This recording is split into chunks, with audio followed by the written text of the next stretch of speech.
Bismillahirrahmanirrahim. Assalamualaikum warahmatullahi wabarakatuh.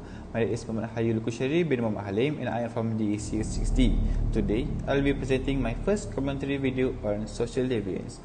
First and foremost, let us define what is social deviance is all about. Social deviance is a behavior that violates the standards of conduct or expectations of a group or society, which may or may not be formalized into law. Next, I will be explain to you the social group that I have chosen. The group that I have chosen is Maunah. The Maunah was a spiritual Islamic militant group based in Malaysia. The group was made famous by the audacious raid on 2nd July 2000 on a Malaysia Army reserve camp in the early hours of the morning and stealing weapons from the armory. The group was later caught in the village of Sauk, Kolekang Perak, and was involved in a standoff against the Malaysian Army and Royal Malaysian Police Forces. The siege was ended when Malaysian security forces, including the Group Gerak Khas Teroris Second (GGK) and Police Bat 69 Pasukan Gerak Khas, stormed the camp in Operation Dawn. It was Malaysia's largest military weapon heist that turned into a hostage crisis and a 5-day standoff with the police and army. Next, I will further explain to you by using Philip Zimbardo's theory, which is the 7 social processes that increase the slippery slope of evil. The first one is mindlessly taking the first small step. It is about an individual or group that started with a minor crime, experimented it before it led to a major crime. Maunah started out as an innocent select association that was led by former army private Muhammad Amin Muhammad Razali. It began as a group to teach silat and traditional forms of healing. However, the secret that lies within the establishment of the group was to overthrow the government, which Amin himself believed that it was a corrupt and un-Islamic ruling government. The Maunah members also believed that by Maunah was the only way to set up an Islamic state in Malaysia. To achieve this, it must be done through force and use of terrorist tactics that they call as jihad. Maunah members became frustrated when the authorities refused to give ulama a larger role in government and social politics. Due to that, the minor crime that they commit is that they disguise as senior army officers and claim to make a surprise inspection at a camp located at Gerik, Perak. A total of 20 members of Maunah got into 3 Pajero vehicles early in the morning of 2nd July 2000 and managed to steal various of army weapons and ammunition, including 97 M16 assault rifle, 6 light machine gun, and 5 grenades and other thousands of ammunition that enough to start a major uprising. Due to this action, it is the few small steps that they commit before it led to a standoff against Malaysia Army and police. The second process is dehumanization of others. It is a process where an individual starts to see a person as an object, or in other words, it is a process of objectification. During the siege, 2 of the police personnel, Sergeant Muhammad Shah and Detective Corporal Raju Sakadevan, as well as civilian Jaafar Putih and an army personnel, Corporal Matthew Anak Medan, were taken hostage by Maunah. 3 people were killed before the group finally surrendered. The Detective Corporal R. Sakadevan of the Special Branch was killed, but some people claim that he was executed during the siege. The group also killed an army commando, Corporal Matthew Anak Medan, who was shot by Jemaran Yusof, one of the Maunah members. 2 of them were tortured before they were killed, and the 3rd person killed was a group member of Maunah himself when he refused to retreat during the negotiation process. The death of 2 officers clearly shows that how Maunah members view both of them as an enemy, and how they killed both of them is that they see both Corporal Sakadevan and army commando Corporal Matthew Anak Medan as an object where they can kill like they want. The third social process is the individualization of self, anonymity. It is a state of an individual being anonymous, whereby he or she might get away with the crime they committed and repeat it again as they dress, acted, and being a different person from themselves. To relate it with Maunah case, this group became known by the audacious raid on July 2nd, 2000 at the Malaysian Army Reserve Camp at the Temenggu Dam, Gerik, Perak. They managed to enter the camp's security infrastructure by disguising themselves in military uniforms and driving jeeps painted in camouflage green, disguised to be Malaysian Army jeeps.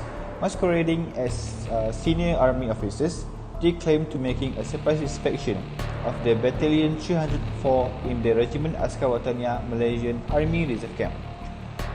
Besides that, the Amin himself, the leader of Maunah, portrayed an image of kindness and generosity, where he was rather active in opening up free clinics for those who seeking for traditional treatment and arrange free religious classes for the members.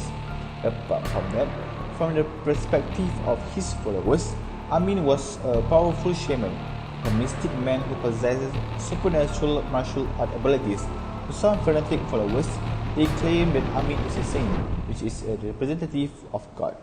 That's why we can relate the Maunah case with the process of the individualization of self, which is anonymity, whereby the Maunah members and the leader himself are disguised to be somebody else and not being themselves to commit the crime, like the weapon heist and also the Maunah behind hidden attention. All Maunah members were brought to the court under the charge of waging war against the king, as in treason, making them the first ever to be charged under such crime. However, after they have been arrested, most of the followers were confused and shocked, as they were not expecting the so-called joint venture training with Malaysian Army Corps will turn out to be this way. Most of them blamed their leader, Mohd Amin, who lied to them about his hidden intention, which is to overthrow the government, instead telling that they came to the camp just to have some training with the Malaysia military team. This incident can be related with the fourth process, whereby the division of personal responsibility tells us that an individual do not admit guilty, instead transferring and put the blame on the other. The leader of Maunah, Mohd Amin, employed a philosophy of rahsia dalam rahsia, the secrets within, and claimed to possess a vast knowledge and wisdom. This knowledge, he claimed, would only be shared with his followers if they obeyed him without questioning anything. He had also brainwashed his followers into acknowledging that he had mystical powers and that he had the ability to make them invisible to any weapon. Maunah members were loyal and blinded by their leader, as according to Zabidi Muhammad, one of the defense counsels on the Maunah trial, said that fanaticism was cited among the reasons why people joined Maunah. To attract followers, Amin had even claimed to possess supernatural abilities and a willingness to impart his knowledge. Amin told his followers that if they wish to learn a higher level of martial art, they would have to go through 7 phases of his teachings. This eventually created an eagerness among his followers to blindly obey to whatever he instructed to them, to the point that when it comes to the 7th phase, Amin told them that the army will come in a joint venture training with these Maunah members that turned out to be the standoff with Malaysia army and police officers. From this particular incident, this can be a great example of blind obedience to authority, where Maunah members just follow without questioning anything to their leader, Muhammad. Next, I'll be focusing on the 2 last social processes, which is uncritical conformity to group norms. It is when people start to see something wrong with the culture. And the 7th social process, which is the passive tolerance of evil through inaction or indifference. It is when an individual knows that it is clearly wrong, yet they still follow the group norms. In the case of Maunah, 13 men who were serving life sentences were granted a royal pardon in conjunction with Malaysia's 63rd National Day. After being released, one of the members were being interviewed, and then he explained that at the first he was very suspicious with his Silat group norms. He told that he was curious when his leader, Mohd Amin, said that they will have a training with Malaysia Army, which is with logical thinking. What are relations between shooting and practices Silat learning? He further claimed that he wanted to take action by surrendering himself, yet during the situation, it was already too late. In fact, Mohd Amin said that whoever decide or plan to leave the group at that moment will be shot to death. Due to that, he himself cannot barely do anything and just stay with the members till the end. Based off this incident, it can clearly see that the members of Al-Maunah know that there is something wrong with the norms in the Al-Maunah, yet they can't do anything, and they didn't take any action to at least stop the operation or the plan that have been planned by Muhammad Amin. Yet they just follow the norms and just do what they have to do at that moment. In conclusion, it is very important to know the background of whom we follow and what are the real intention behind the group. From the case of Al-Maunah, we can clearly see how the followers has been manipulated by being a puppet of Muhammad Amin for his indeed intention, which is to overthrow the government.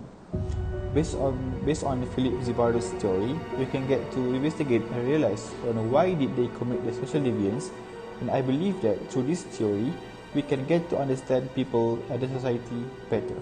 That's all from me. Thank you.